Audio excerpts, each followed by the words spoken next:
Hello प्यारे दोस्तों, नमस्कार सभी को। आप सभी का स्वागत है डॉक्टर सुंडा सॉइल साइंस क्लासेज में। बहुत दिनों से बच्चों की डिमांड आ रही थी कि सर ARO AARO का जो बैच है वो आपके द्वारा नहीं लिया जा रहा है। आपकी ये जो ख्वाहिश थी अब कंप्लीट हो गई है। आप लोगों के लिए मैं लेके आया हूँ ARO और AARO सॉइल साइंस का जो बैच है वो, जिसमें आप लोगों को सॉइल साइंस से रिलेटेड कंप्लीट इंफॉर्मेशन या यूं कहें सारा का सारा जो सिलेबस है, सारा का सारा सिलेबस उसका हर एक टॉपिक कवर करवाया जाएगा। जीके की अगर हम बात करें तो जीके आप चाहो तो पढ़ सकते हो, क्योंकि जीके की क्लासेस भी अवेलेबल रहेगी और आप चाहो तो जहां से भी आप लोगों को सुविधा रहे, जहां से ज़्यादा अच्छा समझ में आए वहां से पढ़ सकते हो। लेकिन सॉइल साइंस के जितने भी टॉपिक है आपके सिलेबस में, हर एक टॉपिक को हम बारीकी से कवर करके चलेंगे। हालांकि कोर्स अनाउंसमेंट के लिए मैं एक अलग से वीडियो बना रहा हूँ, ये तो जो रूटीन क्लास है उसी की हम चर्चा कर रहे हैं। चलो आज मैं आप लोगों के लिए बहुत इंटरेस्टिंग टॉपिक लेके आया हूं, या यूं कहें आज का जो टॉपिक है वो बहुत ही इंटरेस्टिंग होने वाला है, क्योंकि ये सॉइल साइंस सॉइल केमिस्ट्री का एक ऐसा टॉपिक है जिससे जनरली अगर हम बात करें तो ARO AARO में तो हर बार सवाल आता है। इवन प्री पीजी में भी आजकल सवाल पूछा जाने लगा है। और जो टॉपिक है वो क्या है, जो आपका किसी भी सॉल्यूशन के अंदर कंसंट्रेशन को मेजर करने का बहुत सारे तरीके होते हैं, वहां से सवाल आता है। जैसे आपने बहुत बार देखा होगा कि जनरली इस तरह से आपने देखा होगा कि 1 इस तरह से NH2SO4 ऐसा पड़ा होगा, या आपने हो सकता है 0.1 इस तरह से M लगा कि कोई सॉल्यूशन देखा होगा, या हो सकता है आप लोगों ने 0.1 स्मॉल m लगा के आपने देखा होगा, या आपने देखा होगा ऐसे 10% H2SO4 का सॉल्यूशन। इस तरह के बहुत सारे आपने यूनिट्स बहुत बार देखी होगी, जो याद रखना केमिस्ट्री के बिहाफ पे अगर अपन बात करें तो एक बहुत इंपॉर्टेंट टॉपिक हो जाता है। जनरली अगर अपन बात करें तो किसी भी सॉल्यूशन के अंदर अगर आपको सांद्रता यानी कंसंट्रेशन को मेजर करना है तो अलग अलग यूनिट से हम अलग अलग तरीके से हम मेजर करते हैं, जिसके लिए हम जनरली मोलरता, मोलैलिटी, नॉर्मेलिटी और एक परसेंटेज, इन चार चीजों का जनरली हम यूज करते हैं। इन चारों में जितने भी डाउट्स होते हैं आज मैं क्लियर करने वाला हूं, बस आप इस क्लास को कंप्लीट एंड तक देखिए। सबसे पहले फटाफट एक बेसिक सी चीज से हम स्टार्ट करते हैं। कंसंट्रेशन को मेजर करने की पहली जो इंपॉर्टेंट या यूं कहें एक छोटा सा जो टॉपिक है जिससे हम स्टार्ट करते हैं, आपने बहुत बार सुना होगा एक नाम, मोलरिटी। मोलरिटी जो होती है इसको हम कैपिटल M से डिनोट करते हैं। ध्यान रखना, आप बहुत बार कंफ्यूज हो जाते हो M में भी, लेकिन इसी के साथ एक और छोटा सा नाम आता है जिसको हम बोलते हैं मोलालिटी। ये होता है मोलरिटी, ये होता है मोलैलिटी। और याद रखना इसको डिनोट करते हैं स्मॉल m से। ये होता है कैपिटल M, ये होता है स्मॉल m। छोटा वाला m अगर लिखा हुआ है इसका मतलब ध्यान रखना कि जो कंसंट्रेशन आपको सामने लिखा हुआ आएगा वो मोलैलिटी का होगा, और अगर कैपिटल M होगा इसका मतलब वो होगा मोलरिटी का होगा। ज्यादातर अगर अपन बात करते तो मोलरिटी का ही यूज करते हैं, मोलैलिटी का हम यूज नहीं करते हैं। और इन दोनों की जरूरत क्यों पड़ती है वो चीज भी मैं आप लोगों को समझाऊंगा, टेंशन लेने की जरूरत नहीं है। सबसे पहले कुछ बेसिक चीजों से हम स्टार्ट करते हुए आगे बढ़ते हैं। बोले सर पहले ये बताओ कि जो मोलरिटी होती है ये होता क्या है। तो याद रखना मोलरिटी की आप अलग अलग जगह अलग अलग डेफिनेशन या परिभाषाएं आप पढ़ सकते हो सकता है आपको कोई क्या बताए कोई क्या बताए, मैं आपको एकदम सिंपल सी बता रहा हूं। और इसको अगर आप याद कर लोगे, समझ लोगे, मैं कहूंगा ये कंसेप्ट जिंदगी में आपको कभी परेशान नहीं करेगा। इसका मतलब होता है number of moles, number of moles in 1 litre solution. देखो दो चीजें मैंने यहां आपको क्लियर की है, दो शब्द यहां ध्यान रखना। पहला आया है नंबर ऑफ मोल्स, पहला क्या आ रहा है नंबर ऑफ मोल्स, और किसके अंदर आ रहा है 1 लीटर सॉल्यूशन वर्ड करके आपके सामने दो चीजें आ रही है। अलग अलग बुक्स की अगर अपन बात करें तो बहुत बार इसी को घुमा के लिख दिया जाता है, ध्यान रखना इसी को इस तरह से भी दिया जाता है कि number of moles in unit volume of solution. इसको इस तरह से भी दे दिया जाता है, कंफ्यूज होने की जरूरत नहीं है, वही नंबर ऑफ मोल्स है। यूनिट वॉल्यूम का मतलब 1 लीटर 2 लीटर 5 लीटर कितना भी हो सकता है सॉल्यूशन का, इतनी सी बात की गई है। अगर हम इसी बात को एक फॉर्मूले के अंदर फिट करने की कोशिश करें तो ये तो रहा कैपिटल एम का सिंबल। अब देखो ध्यान रखना, ऊपर तो क्या आ रहा है नंबर ऑफ मोल्स, इसका मतलब हम भी लिख देंगे नंबर ऑफ मोल्स। और याद रखना नीचे क्या आ रहा है, नीचे आ रहा है आपका सॉल्यूशन, तो हम सीधा सा लिख देंगे solution in litre.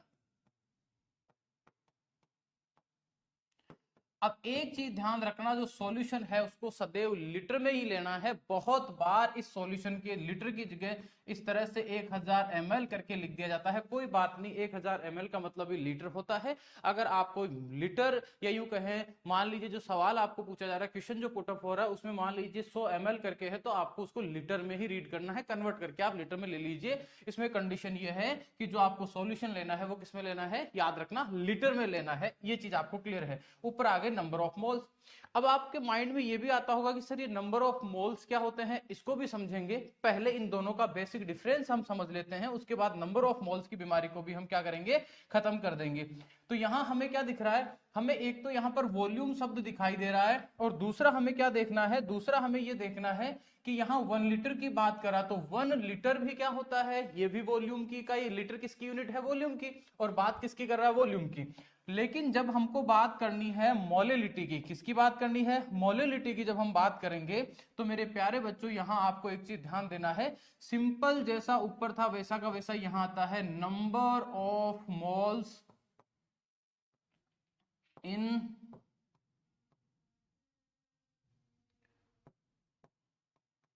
Unit mass of, mass की जगह वेट शब्द भी लिखा हुआ आ सकता है, कंफ्यूज नहीं होना, कहीं वेट लिख दे तो कहीं आप सोचो कि सर ये तो आपने लिखा है नहीं था, ध्यान रखना, या WT का मतलब वेट लिख रहा हूं। तो number of moles in unit mass of solvent.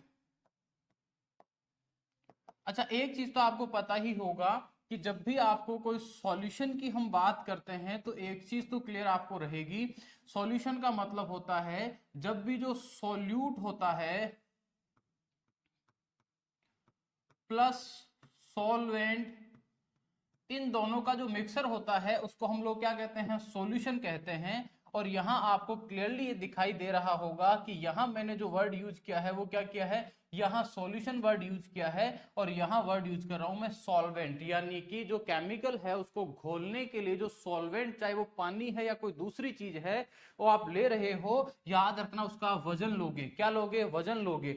इसी को कई बार क्या कह दिया जाता है, number of moles in unit kilogram of salt. देखो यूनिट मास की जगह सीधा सीधा क्या लिख दिया जाता है, यूनिट मास जो होता है इसकी जगह सीधा सीधा लिख दिया जाता है in KG of solvent, directly KG लिख दिया जाता है। तो इन दोनों के बीच में जो बेसिक डिफरेंस है मेरे प्यारे बच्चों, वो सिर्फ इतना है कि जो मोलरिटी होती है, याद रखना, या ये होती है वॉल्यूम में मेजर करते हैं हम, और जो मोलरिटी कंसेप्ट होता है याद रखना, इसमें हम किस में करते हैं, केजी वर्ड यूज करते हैं, यानी इसमें हम लोग क्या करते हैं, मास जो होता है उसके अंदर मेजर करते हैं कंसंट्रेशन को।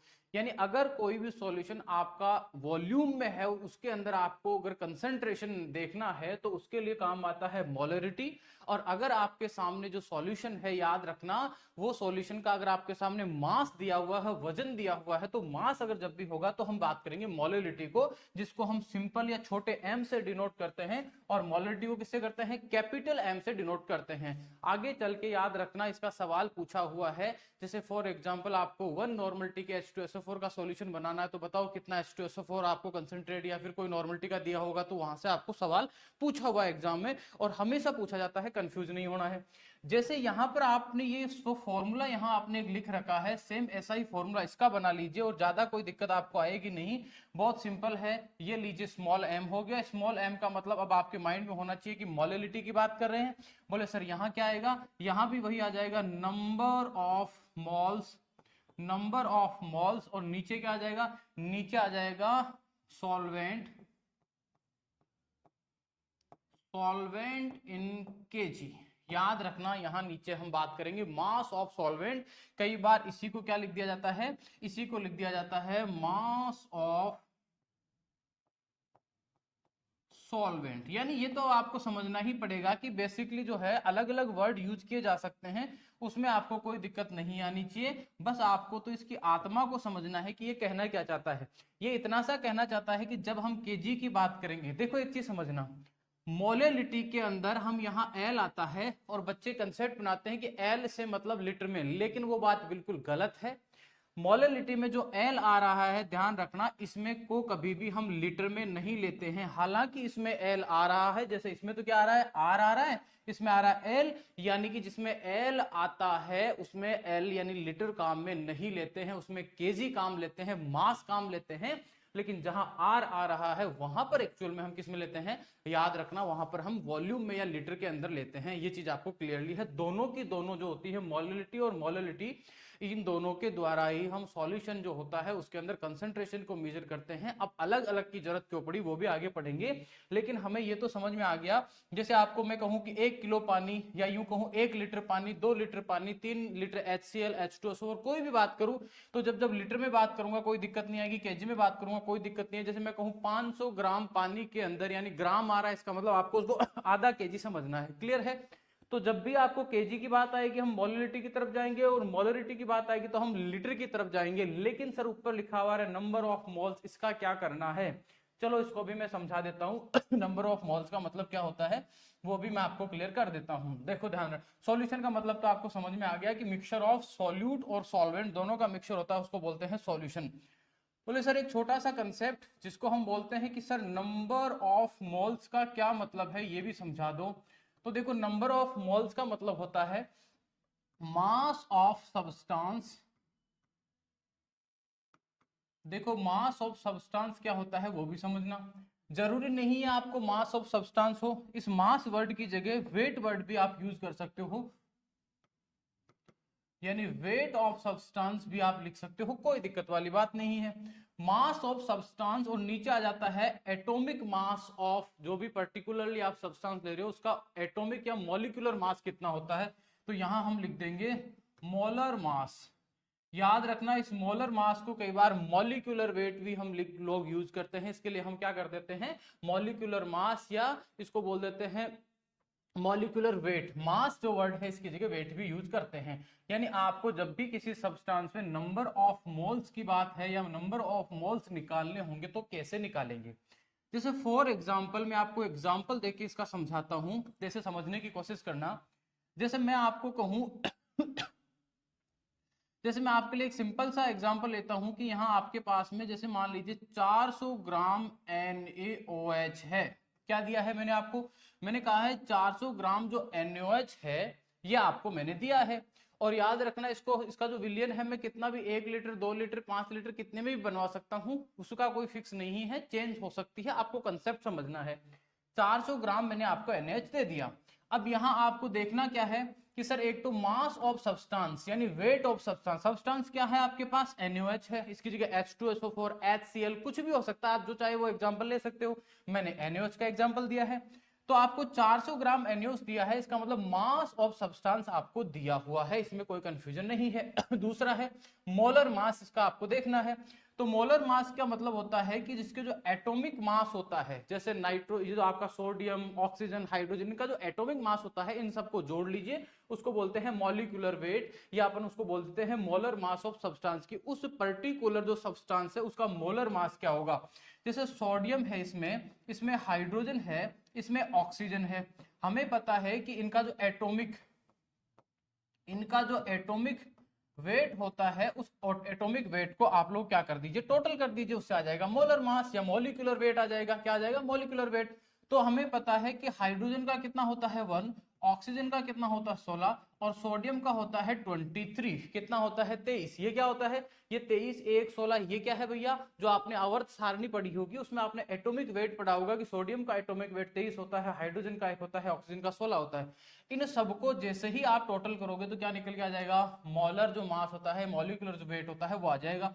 यानी जब आप टोटल करते हो तो ये कितने आ जाते हैं, ये आ जाते हैं आपके पास 40। यानी कि NaOH का जो एक मॉलिक्यूल होता है उसका जो मोलर मास होता है वो कितना होता है, 40 होता है। कितना होता है, 40 होगा। क्लियर है, याद रखना इसको। NaOH के एक मॉलिक्यूल का एक अणु जो होता है उसका जो मॉलिक्यूलर मास होता है वो कितना होता है, 40 होता है। अब देखो आगे की तरफ हम लोग बढ़ते हैं। यहां आपके पास क्या है, 400 ग्राम आपको NaOH दिया हुआ है और इसका जो मोलर मास होता है वो कितना आता है, 400। अब मैंने 400 की बात करी तो मैंने कहा था हमें केजी में ही पढ़ना है, और इसको हम केजी में पढ़ेंगे तो हम क्या पढ़ेंगे, 0.4 केजी। 400 ग्राम का मतलब, अरे जैसे मान लीजिए ये 400 ग्राम है, चेंज करने के लिए 1000 से डिवाइड कर दीजिए, 0.4 केजी। यानी हमें पढ़ना किसमें है इसको, हमें इसको पढ़ना है मेरे प्यारे बच्चों केजी के अंदर पढ़ना है। अब इसका मतलब क्या हुआ, इसका मतलब बहुत आसान हो गया कि सर मास ऑफ सब्सटेंस कितना है, 0.4 केजी है, कोई दिक्कत नहीं है। और सर इसका मोलर मास कितना है, सर 40 है, ये लीजिए मैंने 40 नीचे लिख दिया है। अब आप लोग इसको इजीली डिवाइड कर दीजिए, डिवाइड करने में आपको कोई दिक्कत नहीं आएगी। अगर आप इसको ग्राम में रखना चाहते हो उसमें भी कोई दिक्कत नहीं है। जैसे मान लीजिए कोई इसको इस तरह से रखता है या कोई इसको जैसे 400 ग्राम रख के ही सॉल्व करता है, दोनों में कोई दिक्कत नहीं आएगी। केजी में रखते हैं तब क्या होगा, पॉइंट हटाने के लिए नीचे आप लोग फिर से 0 लगा दीजिए, इसका मतलब ये हो जाएगा 0.01, यानी कि नंबर ऑफ मोल्स। जैसे मान लीजिए 0.4 केजी NaOH जो है, मान लीजिए किसमें है, ये 1 लीटर के अंदर है, किसके अंदर है, 1 लीटर के अंदर घोला हुआ है, और आपसे पूछ रहा है नंबर ऑफ मोल्स या इसकी जो नॉर्मलिटी है वो कितनी होगी। तो इस तरह से आप लोग उसको कैलकुलेट कर सकते हो, कोई दिक्कत नहीं है। तो यहाँ नंबर ऑफ मोल्स कितने हो गए, नंबर ऑफ मोल्स 0.1 हो गया। अगर आप इसके वेट को अगर ये मान लीजिए ग्राम में ही रखते हो तो कोई दिक्कत नहीं है, यहाँ पर भी आपको टेंशन लेने की जरूरत नहीं है, आराम से इसको डिवाइड कर दीजिए। ये कितना आ जाता है, ये आ जाता है 10 मोल्स, यानी कि अगर आप ग्राम में रखोगे, अब ग्राम को कन्वर्ट करना है, जैसे मान लीजिए ये जो आ रहा है वो किस में आ रहा है, ग्राम में आ रहा है, ये जो रिजल्ट आ रहा है वो किस में आ रहा है, ये आ रहा है 0.0 जो 0.0 के जो मोल्स पर केजी, यानी ये आ गया 0.0, ये हो गया आपका मोल्स पर केजी रिजल्ट है। और ये वाला क्या आएगा, ये आएगा आपका कि 10 मोल्स पर आपका जो इसको हम ग्राम में पढ़ेंगे पर ग्राम, इस तरह से आपको ये होगा। अब 10 को आप याद रखना, अगर यहाँ ग्राम को केजी में वापस कन्वर्ट करना है तो वापस 1000 का भाग दीजिए, रिजल्ट आपका यही आएगा। कुल मिला के सिंपल बात यह है कि जब भी आपको नंबर ऑफ मोल्स निकालने हैं तो जो भी आपको सब्सटेंस NaOH या कुछ भी दिया हुआ उसका जो भी वजन है उसमें आप किसका भाग दे दीजिए, उसका जो मॉलिक्यूलर मास है उससे डिवाइड कर दीजिए, तो आपके पास क्या आ जाएगा, नंबर ऑफ मोल्स आ जाएगा। क्लियर है। और जैसे ही आपको नंबर ऑफ मोल्स पता चल जाएगा आप तुरंत कह दोगे कि हमें उसकी क्या पता चल गई है, नॉर्मलिटी पता चल गई है। बोले सर कैसे चली नॉर्मलिटी, कि अगर मान लीजिए फॉर एग्जांपल आपने क्या किया, अगर मान लीजिए आप इस तरह से, जैसे नॉर्मली हम इस वाले की बात करते हैं, ये वाला न्यूमेरिकल, तो अगर आपको पता है कि 1 किलो में इतने मोल्स है, इसका मतलब number of moles per KG अगर आप यूज कर रहे हो तो पर केजी यूज करते ही आप कह दोगे सर ये तो मोलरिटी की बात कर रहा है। किसकी बात कर रहा है, मोलरिटी की बात कर रहा है। और अगर हम यहाँ पर वापस से लीटर वर्ड यूज करें, अगर यहाँ केजी की जगह अगर हम लीटर वाला वर्ड यूज करते हैं तब हम लोग क्या कह देंगे कि सर यहाँ हम किसकी बात कर रहे हैं, यहाँ हम बात कर रहे हैं सर मोलरिटी की। तो आपको सबसे पहली चीज, मोलरिटी का मतलब होता है number of moles in 1 litre, 1 litre में कितने मोल है वही उसकी क्या होगी, मोलरिटी होगी। जैसे 0.01 था, इसका मतलब उस सॉल्यूशन की जो मोलरिटी होगी वो 0.01 ही होगी। क्लियर है मामला। उसी तरह से मोलरिटी का मतलब होता है number of moles in unit मास, अगर वजन की बात कर रहे हो तब आप क्या कहोगे उसको, मोलरिटी।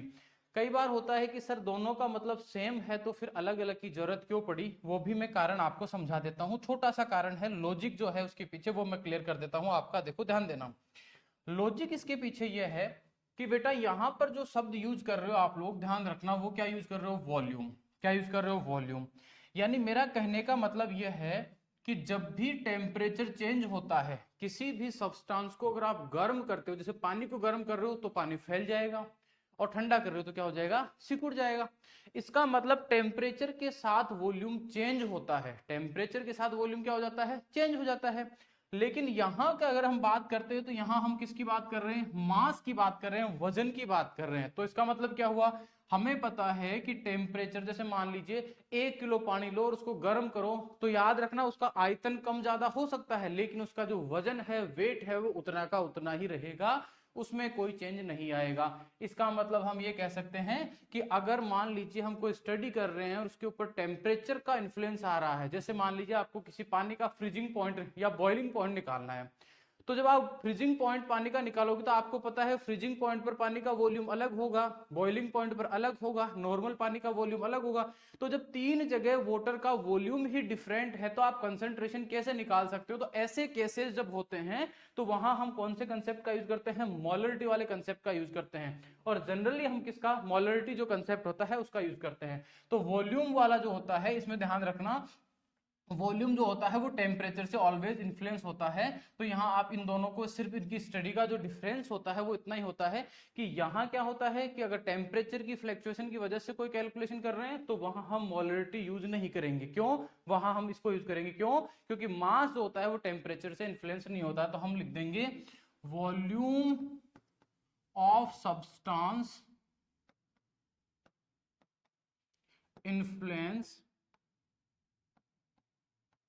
Influenced by temperature. यानी कि जहां जहां टेम्परेचर से, या यूं कहे टेम्परेचर से वैल्यूज अगर मैनिपुलेशन वाली चीज होती है वहां पर हम इस कंसेप्ट का यूज नहीं करते हैं। वहां पर किसका करते हैं? मोलरिटी कंसेप्ट का यूज करते हैं। जबकि हम कह देंगे weight of substance, weight of substance can not change due to temperature. यानी कि टेम्परेचर में परिवर्तन की वजह से कभी भी ये चेंज नहीं होगा। ये सिंपल सा कंसेप्ट है। इसमें आपको ये फॉर्मूला याद रखना है मेरे प्यारे बच्चों। ये आपको एग्जाम के पॉइंट ऑफ व्यू से थोड़ा सा बहुत ज्यादा है। हालांकि जो नेक्स्ट क्लास होगी ना उसमें मैं आप लोगों के लिए न्यूमेरिकल की क्लास लेके आऊंगा। क्यों? क्योंकि एग्जाम में आपको ये कंसेप्ट का सवाल कम आता है, न्यूमेरिकल पूछा जाता है। तो पहले कंसेप्ट समझा दूं। तो कंसेप्ट आसान है। मोलरिटी का मतलब number of moles in unit volume. यानी कि सिंपल सी बात है, यहाँ 2 लीटर 4 लीटर कितना भी हो सकता है, या यूं सिंपल कहे तो ऐसा भी एग्जाम में आता है, number of moles in 1 litre, उसको बोलते हैं हम लोग मोलरिटी। और number of moles in unit मास अगर आ जाता है तो हम उसको बोलते हैं मोलरिटी। और मास की जगह कई बार आ जाता है केजी ऑफ सॉल्यूशन, यानी कि number of moles in KG of solvent करके भी आ जाता है एग्जाम में। दोनों बात सेम है। और इसका जो फॉर्मूला है वो इस तरह से आप लोगों को याद रखना है। नंबर ऑफ मोल्स कैसे निकालते हैं ये मैंने लिख दिया है कि आपको उस मास का, जो भी आपको केमिकल दिया हुआ है उसका वजन कितना है, उसके अंदर हम डिवाइड किससे कर देंगे, उसका जो मॉलिक्यूलर वेट होता है, मॉलिक्यूलर वेट कैसे निकालते हैं वो भी मैंने आपको एक्सप्लेन करने की कोशिश की है। ये हो गया आपकी दो चीजें। थर्ड जो हम यूज करते हैं जनरली वो कंसेप्ट आता है नॉर्मेलिटी का।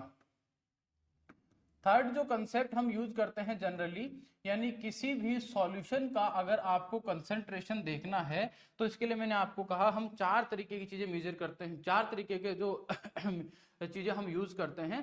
पहले की हम बात करें तो हम क्या जनरली कह देते हैं कि मोलरिटी सॉल्यूशन, मोलर सॉल्यूशन, एक होता है मोलल सॉल्यूशन, एक होता है नॉर्मल सॉल्यूशन, एक होता है परसेंट सॉल्यूशन। यानी इन चारों के द्वारा ही हम पर्टिकुलरली किसी भी सॉल्यूशन के अंदर कितना कंसंट्रेशन है उसका हम पता करते हैं।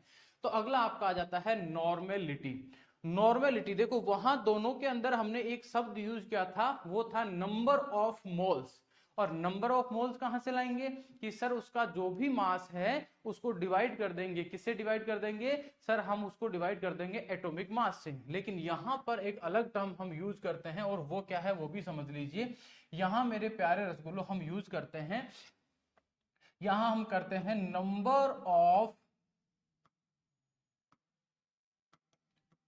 Equivalent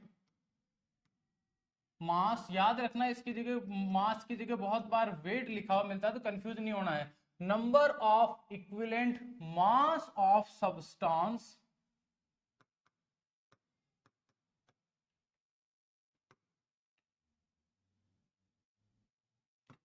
in 1 litre is called normality. इसको बोलते हैं नॉर्मेलिटी। इसको डिनोट किससे करते हैं? इसको करते हैं, ध्यान रखना, एन से। किससे डिनोट करते हैं? एन से। यानी आप सोच रहे होंगे कि सर सिमिलर सी चीज है, बस थोड़ा सा डिफरेंस है, और वो क्या है? इसमें हमने ये कहा कि नंबर ऑफ मोल्स की जगह हमने क्या यूज किया है? Number of equivalent, equivalent weight of substance. कोई भी सब्सटेंस ले रहे हैं उसका हम क्या ले रहे हैं? इक्विवेलेंट वेट ले रहे हैं। और याद रखना नीचे क्या आ रहा है? नीचे आ रहा है 1 लीटर ऑफ सॉल्यूशन। यानी हम कह देंगे volume of solution in litre. याद रखना ये इंपॉर्टेंट चीज है कि इसमें भी हम लीटर ही काम में लेते हैं, जैसे हमने मोलरिटी के अंदर लिया था सेम वैसे ही यहाँ पर हमने यूज किया है। वहां पर आप लोगों को आराम से समझ में आ गया था कि नंबर ऑफ मोल्स का मतलब है सबस्टांस का जो वजन है, भार है, वेट है, मास है, उसको आप मॉलिक्यूलर वेट से डिवाइड कर दीजिए। इसके अलावा आपको कोई टेंशन वाली बात थी भी नहीं। लेकिन यहां हमने कहा है कि नंबर ऑफ इक्विवेलेंट वेट, यानी कि इक्विवेलेंट वेट क्या होता है, ये नई समस्या आप लोगों के सामने आकर खड़ी होगी। यानी अब आपको ये समझना पड़ेगा कि इक्विवेलेंट वेट क्या होता है। इक्विवेलेंट जो वेट होता है, या इसको इक्विवेलेंट मास भी बोल देते हैं, तो ये आखिर होता क्या है, इसको समझने की जरूरत आएगी। तो देखो ध्यान रखना, इक्विवेलेंट जो मास होता है, इक्विवेलेंट मास का मतलब होता है मेरे प्यारे बच्चों कि जो मोलर मास होता है या जो मॉलिक्यूलर वेट होता है, उसको अगर यहां ऊपर तो आ जाएगा, या तो आप इसको समझ लीजिए मोलर मास, या फिर ध्यान रखना इसी को आप समझ लेना मॉलिक्यूलर मॉलिक्यूलर जो वेट होता है हम उसकी बात कर रहे हैं। मोलर मास जो होता है उसको डिवाइड कर दीजिए एक्स से। किससे डिवाइड कर दीजिए? एक्स से। हो सकता है कई जगह आपको इसके लिए एन यूज किया जाता है, कई जगह हो सकता है आपको इसके लिए एक्स यूज किया जाता है, यानी कि अलग अलग जगह अलग अलग यूज कर सकते हो। इंपॉर्टेंट चीज है कि एक्स का मतलब क्या है वो आपको पता होना चाहिए। तो इक्विवेलेंट वेट क्या होता है आज ही दिमाग में समझ लेना, आज ही दिमाग में इसको एकदम क्लियर कर लेना। याद रखना यहाँ जो एक्स लिखा हुआ है इसका मतलब होता है वैलेंसी फैक्टर।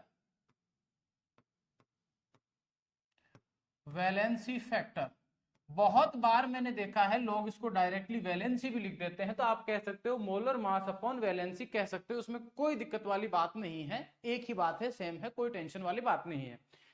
यानी कि इक्विवेलेंट वेट क्या होता है कि किसी भी सबस्टांस का जो मोलर मास या मॉलिक्यूलर वेट होता है उसको आप उसकी वैलेंसी से डिवाइड कर दो। बोले सर इसका मतलब?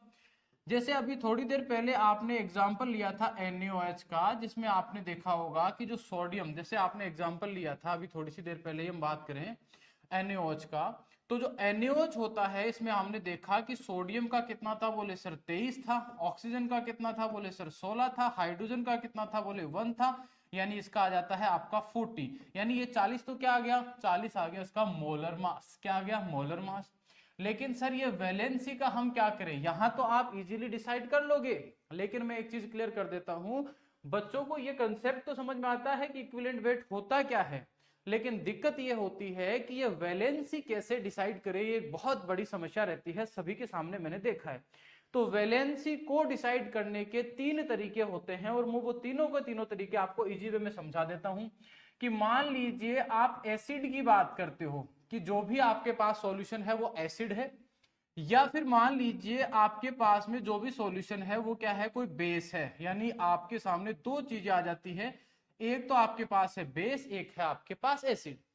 जब आप किसी एसिड के अंदर अगर वैलेंसी डिसाइड करने वाले होते हैं तो याद रखना उसके लिए जो एक्स होता है, वैलेंसी फैक्टर होता है, वो उस सॉल्यूशन की बेसिसिटी होती है। यानी कि एसिड में आपको देखना होता है बेसिसिटी। अब बेसिसिटी को ज्यादा डिस्क्राइब, फिर आप कंफ्यूज होगे सर बेसिसिटी में मत घुसाओ, चलो सिंपल कर देता हूं मैं कि एसिड के लिए जो एक्स होता है, इस एक्स का मतलब होता है कि number of hydrogen ions released. यानी कि कोई भी जो एसिड है वो कितने हाइड्रोजन आयन रिलीज कर सकता है, वही उसका याद रखना एक्स होगा। फॉर एग्जाम्पल सर उदाहरण देकर समझाओ। जैसे एग्जाम्पल के तौर पे आपके पास एक एसिड है HCl। अगर इस HCl को आप पानी में या इसका विलयन बनाओगे तो ये H+ आयन जो है वो कितना दे रहा है? केवल एक आयन दे रहा है। इसका मतलब इसका जो एक्स फैक्टर होगा या इसकी जो वैलेंसी होगी वो कितनी हो जाएगी? 1 हो जाएगी। क्लियर है? इसी तरीके से दूसरा एग्जांपल जैसे मैं आपको देता हूं, दूसरा एसिड की हम बात करते हैं तो H2SO4। H2SO4 हमें पता है कि दो हाइड्रोजन जो आयंस होते हैं उनको रिलीज कर सकता है। इसका मतलब इसका जो एक्स फैक्टर या जो वैलेंसी है वो कितनी आ जाएगी? 2 आ जाएगी। कोई कंफ्यूजन नहीं है या? वैसे मैं आपको बता देता हूं कि ये जो फैक्टर होता है ये बहुत बार रिएक्शन के ऊपर भी डिपेंड करता है, तो जरूरी नहीं है। वैसे आपको इतना डिटेल में जाकर सवाल नहीं आएगा। लेकिन कई बार क्या होता है, केमिकल रिएक्शन देने के बाद पूछ लेता है कि बताइए भैया यहाँ पर कितने हाइड्रोजन आयंस रिलीज हो रहे हैं या फिर इसकी वैलेंसी कितनी है, तो वो चेंज हो जाती है रिएक्शन के साथ साथ भी। लेकिन आप सिंपल याद रखिए, जनरली आपको HCl H2SO4 H3PO4 इस तरह से सवाल आता है। जैसे मान लीजिए H3PO4 की बात करें, H3 जो PO4 है इसकी अगर अपन बात करें तो ये कितने हाइड्रोजन आयंस रिलीज कर सकता है, बोले सर ये 3 हाइड्रोजन आयंस रिलीज कर सकता है। इसका मतलब इसकी वैलेंसी फैक्टर कितना हो जाएगा, 3 हो जाएगा। क्लियर है मामला। यानी कि यहां पर जो ये वैल्यू आपके सामने निकल कर आ रही है, ये किसकी निकल कर आ रही है, एक्स की आ रही है। अब मान लीजिए बेस की बात करते हैं, तो बेस के केस में हमें क्या करना है, जब भी बात बेस की आएगी तो याद रखना नंबर ऑफ हाइड्रोक्सिल आयंस कितने रिलीज कर सकता है, यानी जितने हाइड्रोक्सिल आयन रिलीज कर सकता है, याद रखना वही उसकी क्या होगा, एक्स फैक्टर होगा, वही उसका क्या होगा, एक्स फैक्टर होगा। चलो ठीक है, उदाहरण दीजिए। एग्जाम्पल के तौर पर हम 2-4 उदाहरण लेने की कोशिश करते हैं। जैसे सबसे पहले हम बात करें तो पहला उदाहरण हम ले लेते हैं NaOH का, जो अभी मैं न्यूमेरिकल से समझा रहा था। NaOH को जैसे ही आप डिसोल्व करोगे तो ये क्या करता है, OH माइनस आयन रिलीज करेगा, यानी ये कितना माइनस आयन कर रहा है, 1। इसका मतलब इसका जो एक्स फैक्टर है वो कितना हो गया, 1 हो गया। इसी तरीके से मैं दूसरा उदाहरण ले लेता हूं।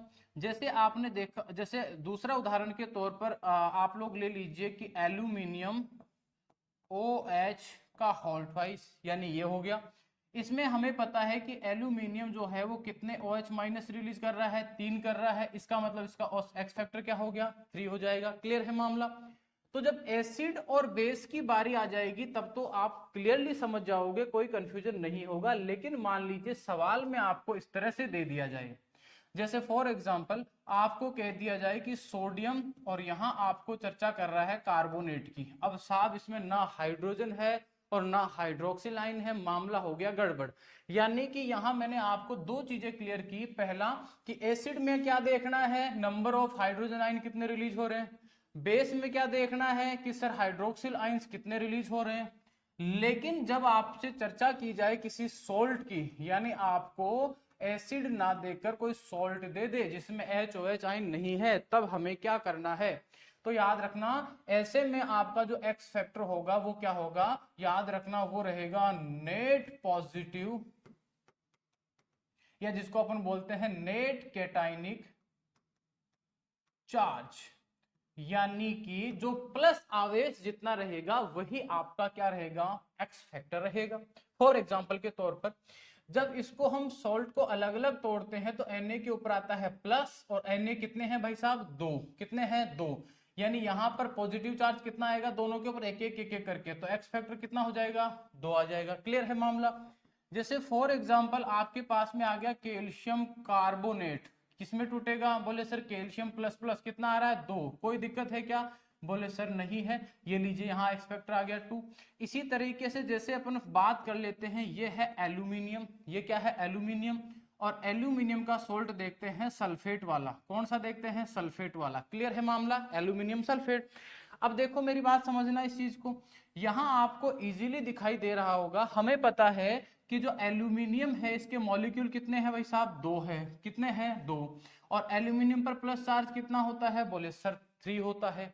इसका मतलब 2 एल्यूमिनियम पे टोटल, याद रखना मैं नेट की पूछ रहा हूं कि कितना उसके ऊपर टोटल, या इसको आप समझ सकते हो मैं सिर्फ एक की बात नहीं कर रहा हूं, मैं बात कर रहा हूं टोटल कैटाइनिक चार्ज की बात कर रहा हूं। इसका मतलब इस पे आ रहा है 6, यानी इसका एक्स फैक्टर क्या आ जाएगा, 6 निकल कर आ जाता है। यानी कि अगर आपको सोल्ट दे दे तब तो आपको देखना है टोटल कैटाइनिक चार्ज देखना है। अगर मान लीजिए आपके पास कोई एसिड है तो number of H plus ions कितने रिलीज कर रहा है। अगर बेस है तो number of OH minus ions कितने रिलीज कर रहा है। ये तीनों चीजें आपको देखनी है। क्लियर है। तो चलो पीछे की तरफ चलते हैं। बोले सर हमें ये तो समझ में आ गया कि एक्स कैसे निकालना है, बस ऊपर वाला समझा दो, मोलर मास वाली कहानी समझा दो। चलो NaOH की तरफ चलते हैं। तो NaOH में हमने देखा कि सर ये OH माइनस केवल 1 रिलीज करता है। कितना रिलीज करता है, 1। इसका मतलब मोलर मास कितना होता है इसका, 40। एक्स फैक्टर कितना हो गया, 40। इसका मतलब हो गया 14। यानी ध्यान रखना NaOH का इक्विवेलेंट वेट कितना होता है, 40 होता है। कोई दिक्कत वाली बात नहीं होनी चाहिए, समझ में आ गई। यानी कि हम सिंपल शब्दों में कहे तो इक्विवेलेंट वेट इन 1 लीटर को बोलते हैं नॉर्मल सॉल्यूशन। याद रखना number of moles in 1 litre molarity, number of moles in 1 KG इसको बोलते हैं आप सिंपल शब्दों में मोलरिटी, और नंबर ऑफ इक्विवेलेंट वेट, अगर इक्विवेलेंट वेट आ गया इसका मतलब आएगा नॉर्मेलिटी। क्या आएगा आपका? नॉर्मेलिटी। तो NaOH का हो गया, यानी कि 40 ग्राम NaOH को जब आप 1 लीटर पानी में डिसोल्व करोगे तो भैया वो एक नॉर्मल का सॉल्यूशन हो गया है। कोई दिक्कत नहीं है। बोले सर ये कैसे बता दिया आपने? सिंपल सा, number of equivalent in 1 litre, यानी कि याद रखना NaOH का इक्विवेलेंट वेट क्या है? NaOH जो है उसका इक्विवेलेंट वेट कितना था? 40। समझ में आ गया? नीचे क्या है? बोले सर 1 लीटर, यानी 1 लीटर में 40 ग्राम NaOH को जैसे ही डिसोल्व करोगे भैया कोई दिक्कत वाली बात नहीं है। याद रखना इसकी यूनिट की बात आ जाए तो यूनिट क्या होती है? इसकी यूनिट होती है, ध्यान रखना, इक्विवेलेंट वेट या वेट ऑफ इक्विवेलेंट पर लीटर, यानी कि जब जब इसकी यूनिट पूछे तो नंबर ऑफ इक्विवेलेंट वेट पर लीटर आ जाएगा। और जो पीछे वाली दोनों चीजें हैं उनमें भी ध्यान रखना, अगर यूनिट पूछे, ऐसी परिस्थिति बन जाए कि यूनिट पूछे, तो हमें पता है नंबर ऑफ मोल्स, यानी जब आपको पूछे कि इसकी यूनिट क्या होती है तो ध्यान रखना इसकी यूनिट होती है, देखो इधर तो हो गए मोल्स, ठीक है, इसको मेजर किस में कर रहे हैं? बोले लीटर में, तो मोल्स पर लीटर, यानी इसकी यूनिट होती है मोल्स पर लीटर। ठीक वैसे ही आपको मान लीजिए यूनिट पूछ ले किसकी? बोले सर हमें मोलरिटी की पूछ ले, तो इसमें भी क्या करते हैं? नंबर ऑफ मोल्स, यानी यहां तो हम कह देंगे मोल्स। अब याद रखना इसको किस में मेजर करते हैं? सॉल्वेंट को मास में मेजर करते हैं, और मास में भी किस में लेते हैं? केजी में लेते हैं। तो याद रखना मोल्स पर केजी जो है वो किसकी यूनिट बन जाती है? याद रखना ये इसकी यूनिट बन जाती है, किसकी? मोलरिटी की यूनिट बन जाती है। ये भी आप लोगों को देख के चलना है। क्लियर है मामला? उम्मीद करता हूं कोई दिक्कत आपको नहीं होगी। जैसे फॉर एग्जांपल ये तो आप लोगों को मैंने NaOH का एग्जांपल दे दिया। अब मैं आपको एक सिंपल एग्जांपल और दे देता हूं। जैसे आपको मैं कहूं कि H2SO4 का, आपको कोई पूछे कि H2SO4 का इक्विवेलेंट वेट कितना होता है। क्या पूछ रहा है? कि H2SO4 का आपको ये पूछ रहा है कि इक्विवेलेंट वेट कितना होता है। ठीक है, इक्विवेलेंट वेट का फॉर्मूला क्या होता है? बहुत आसान है sir, molecular weight upon valency. याद रखना, आप चाहो तो इसको वैलेंसी कह सकते हो, आप चाहो तो इसको वैलेंसी फैक्टर भी कह सकते हो। बोले सर समझ में आ गया। इसको अगर हम चर्चा करते हैं तो देखो हाइड्रोजन का होता है, कितना होता है? हाइड्रोजन का होता है 1, यहाँ 2 मॉलिक्यूल है, मल्टीप्लाई बाई तो 2 हो गया। ऑक्सीजन का कितना होता है? पर 16 होता है, 4 मॉलिक्यूल, कितने मॉलिक्यूल है? 4, तो इसका मतलब 64 हो गया। और सल्फर का कितना होता है? कि बोले सर 32 हो गया। इसका मतलब हो गया 242, यानी ये हो गया आपका 8, 3 और 6 हो गया 98, यानी कि 98 तो क्या है प्यारे बच्चों? याद रखना इसके जो सारा का सारा जो हम टोटल कर रहे हैं वो तो इसका क्या आता है? मोलर वेट होता है, यानी कि H2SO4 जो होता है उसका जो मॉलिक्यूलर वेट होता है वो कितना आता है? 98। बोले सर ये तो हमने लिख दिया है 98। अब बात कर रहे हैं वैलेंसी की। किसकी बात कर रहे हैं? वैलेंसी की। हमें पता है कि जो H2SO4 है सर ये 2 हाइड्रोजन आयंस रिलीज करता है, इसका मतलब डिवाइडेड बाय 2, इसका मतलब 49 होता है। ध्यान रखना किसका? या अपन बात करें तो H2SO4 का इक्विवेलेंट वेट कितना होता है? 49। कितना होता है? 49 इक्विवेलेंट वेट होता है। किसका होता है? H2SO4 का होता है। ये सिंपल सा कंसेप्ट है, कौन से का? नॉर्मेलिटी का होता है। तो आपको ध्यान क्या रखना है? आपको ये देखो 3 ही तो फॉर्मूले, मैं डिटेल से इसलिए समझा रहा हूं कि जिंदगी में कंफ्यूजन नहीं हो, अदरवाइज तो 5 मिनट का टॉपिक है। सिंपल सा कि नॉर्मेलिटी क्या होती है, मोलरिटी क्या होती है और आपका मोलरिटी क्या होती है, तीनों की डेफिनेशन और फॉर्मूला लिख के आगे बढ़ जाओ। लेकिन मैं कुछ छोड़ ही नहीं रहा हूं ताकि जिंदगी में कभी कंफ्यूजन ही नहीं हो। और यहाँ नंबर ऑफ मोल्स कैसे निकालते हैं वो भी समझा दिया, नंबर ऑफ इक्विवेलेंट वेट कैसे निकालते हैं वो भी समझा दिया। यहाँ कोई कंफ्यूजन नहीं होनी चाहिए। और ध्यान रखना, जैसे मान लीजिए ये है 49, किसका है? H2SO4 का इक्विवेलेंट वेट कितना है? 49। कितना है? 49, यानी 49 ग्राम H2SO4 1 लीटर में डालते ही एक नॉर्मलिटी का सॉल्यूशन हो जाएगा, क्योंकि नंबर ऑफ इक्विवेलेंट वेट, ये एक इक्विवेलेंट वेट है, ध्यान रखना। इसको डबल कर दो, 98 करोगे तो बोले सर 2 हो गया। कितना? नंबर ऑफ इक्विवेलेंट वेट कितना हो गया? 2, यानी वो हो जाएगा डबल, 2 नॉर्मलिटी का हो जाएगा। क्लियर है मामला?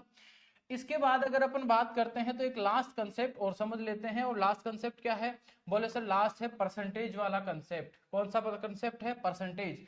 बहुत बार हम परसेंटेज सॉल्यूशन की बात करते हैं। किसकी बात करते हैं?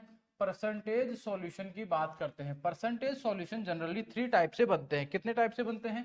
जनरली इनके टाइप की बात करते हैं तो ये जनरली 3 टाइप्स के होते हैं, जिनमें पहला देखो ध्यान रखना क्या होता है, पहला होता है वॉल्यूम टू वॉल्यूम, दूसरा हो जाता है आपका वॉल्यूम टू वेट, यानी कि हम इन दोनों को अगर चर्चा करें तो दूसरा क्या हो जाता है, दूसरा आपका हो जाता है वेट बाई वॉल्यूम। इन दोनों के ऊपर चर्चा करते हैं। इसका मतलब क्या होता है वो भी मैं आपको समझा दूंगा, टेंशन लेने की बात नहीं। तो अगर परसेंटेज सॉल्यूशन है तो ध्यान रखना, यहां आपको बहुत आसानी से मैं समझा देता हूं करना क्या है। परसेंट सॉल्यूशन में सिर्फ इतना होता है कि ऊपर की तरफ, जैसे एग्जांपल के तौर पर अगर मैं मान लीजिए जैसे ml में कहूं, मैं कहूं 10 ml H2SO4 100 ml पानी में घोलता हूं, कितने परसेंट का सॉल्यूशन बनेगा? समझ में आ गई मेरी बात? या 10% H2SO4 का सॉल्यूशन बनाने के लिए कंसंट्रेट H2SO4 की कितनी मात्रा की आवश्यकता होगी? इस तरह के सवाल एग्जाम में आते हैं, तो उसके लिए हमें कंसेप्ट समझना होगा। तो देखो समझना, परसेंट वाले में हमेशा ध्यान रखना, ऊपर की जो चीज है याद रखना वो वेट में भी आ सकती है और वॉल्यूम में भी आ सकती है। जैसे लिक्विड है तो वॉल्यूम में ले लो, और याद रखना दूसरा किसमें ले लो, वेट में ले लो, कोई दिक्कत वाली बात नहीं है। और कई बार क्या होता है वेट बाई वॉल्यूम भी हम करते हैं, तो उसमें कंफ्यूज नहीं होना है। तो ऊपर तो आ जाता है, ध्यान रखना जो ऊपर की तरफ होती है उसमें तो जो सोल्यूट होता है उसकी क्वांटिटी आ जाती है, यानी हम कह देंगे ml सोल्यूट। नीचे की तरफ बात करें तो नीचे आ जाता है ml सॉल्वेंट मल्टीप्लाई बाई 100, यानी ये सिंपल सा एक फॉर्मूला है जो आपको याद रखना है। बेटा ध्यान रखना, सोल्यूट का मतलब होता है जिसे घोल रहे हैं, सॉल्वेंट का मतलब होता है जिसमें घोल रहे हैं। जैसे पानी लिया और उसमें चीनी घोल रहे हो, तो चीनी जो है वो तो सॉल्यूट है और पानी क्या है, सॉल्वेंट है। क्लियर है? एग्जाम्पल के तौर पर समझाता हूं, एक क्वेश्चन देता हूं आप लोगों को कि 20 ml H2SO4 को याद रखना, याद रखना आपको डिसॉल्व करना है। फॉर एग्जांपल के तौर पर 1000 ml वाटर में डिसॉल्व करने पर कितना परसेंट का सॉल्यूशन बना? आसान सी बात करें तो 20 ml तो क्या है, H2SO4। H2SO4 क्या है, बोले सर सोल्यूट है, कोई बात नहीं। नीचे कितना, कितने में डिसॉल्व करना है, बोले सर 1000 ml में करना है, कोई दिक्कत नहीं भैया। किससे मल्टीप्लाई करना है, सो क्यों करना है, क्योंकि परसेंट बनानी है, कोई दिक्कत वाली बात नहीं है। 2 से 2 हो गया, 1 से 1, यानी कि ये जो सॉल्यूशन बनेगा वो कितने परसेंट का बन रहा है, 2% का सॉल्यूशन आपका प्रिपेयर हो रहा है। एकदम आसान सी बात करें तो अब आपको जैसे 20% का NaOH बनाना है, 45 का NaOH बनाना है, सारे सॉल्यूशन इस तरह से बना सकते हो। बोले सर ये क्या बीमारी पैदा कर दी आपने आज तक, ये अलग ही बीमारी पैदा कर दी। इसका मतलब ये है कि जैसे मैं कह रहा हूं ml में, अब मैं कहूं ग्राम सॉल्यूट, यानी ग्राम क्वांटिटी ऑफ सॉल्यूट। बोले सर इसका क्या मतलब है? अरे मान लीजिए आपको लेना है NaOH, क्या लेना है, NaOH। और NaOH की बात करें तो NaOH में कह रहा हूं कि 40 ग्राम ले रहे हो। कितना ग्राम ले रहे हो, 40 ग्राम। तो सीधी सी बात है, ग्राम में ले रहे हो तो यहां भी क्या लिखेंगे, ग्राम। अब ग्राम आपका क्या है, भार है, भार, याद रखना इसका मतलब वेट हो गया। नीचे किस में घोल रहे हो, बोले सर पानी में घोल रहे हैं, तो हम कह देंगे ml क्वांटिटी ऑफ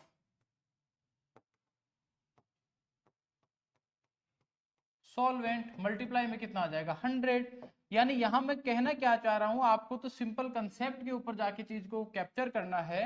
देखो समझना चीजों को, मैं क्या कह रहा हूं, यहाँ ml है, यहाँ भी ml है। ml याद रखना वॉल्यूम की इकाई है, इसका मतलब ऊपर भी वॉल्यूम है नीचे भी वॉल्यूम है, तो ये कंसेप्ट हो गया वॉल्यूम टू वॉल्यूम वाला। ठीक है, यहाँ क्या है, बोले सर ग्राम तो मास होता है, भार होता है, भार को किसी लिखते हैं W, वेट से, तो ये तो हो गया W, और नीचे क्या आ रहा है, ml वॉल्यूम। तो याद रखना ये कौन सा है, ये आपका होता है volume, sorry weight to volume. ठीक है, तो ये दो अलग अलग तरीके से आप सॉल्यूशंस बना सकते हो परसेंटेज में, कोई कंफ्यूजन वाली बात नहीं है। हो सकता है दोनों आपके पास लिक्विड हो, तो उसको हम बोलते हैं वॉल्यूम टू वॉल्यूम। और याद रखना अगर एक सॉलिड है और एक लिक्विड है तो उसको बोल देते हैं वेट टू वॉल्यूम। दोनों में आपको कंफ्यूज होने की जरूरत नहीं है। क्लियर है? तो इससे आपको सॉल्यूशन बनाना है। जैसे आपको 40 ग्राम क्या दिया गया है, NaOH दिया गया है, कोई दिक्कत नहीं है। ठीक है भैया, अब आपको कहा जाए कि इस 40 ग्राम जो होता है इसको आपको डिसॉल्व करना है कितने पानी के अंदर, मान लीजिए इसको आपको 500 ml वाटर के अंदर डिसॉल्व करना है, तो बताइए कितना परसेंट का सॉल्यूशन बनेगा। बोले सर कोई दिक्कत नहीं है, ऊपर 40 है नीचे आपको क्या लिखना है 500, मल्टीप्लाई में कितना आएगा 100। 100 क्यों आता है? क्योंकि किसी भी चीज को परसेंट में कन्वर्ट करने के लिए 100 आता है। 2 से 2 यहां हटा दीजिए, इससे हटाओगे तो ये 8 पंजो 40, यानी कि ये जो सॉल्यूशन बनेगा ये 8% का सॉल्यूशन बनेगा। पहले कितने का बना 2%, अब कितने का बन रहा है 8% का सॉल्यूशन बन रहा है। यानी ये आपकी जो 4 टाइप की जो कंसंट्रेशन को मेजर करने के लिए किसी भी सब्सटेंस के अंदर जो था वो मैंने सारा एकदम क्लियर कर दिया है। अब इससे रिलेटेड जो न्यूमेरिकल्स है वो मैं नेक्स्ट क्लास में लेके आऊंगा, जो नेक्स्ट क्लास रहेगी आपकी केमिस्ट्री की उसके अंदर, यानी आपके एग्जाम में आए हुए न्यूमेरिकल्स करवाऊंगा कि भैया इन कंसेप्ट का यूज करके हम न्यूमेरिकल को कैसे निकालेंगे या उसको कैसे सॉल्व करेंगे। थैंक यू सो मच मेरे प्यारे दोस्तों, उम्मीद करता हूं आपको ये सेशन पसंद आया होगा। Okay, thank you.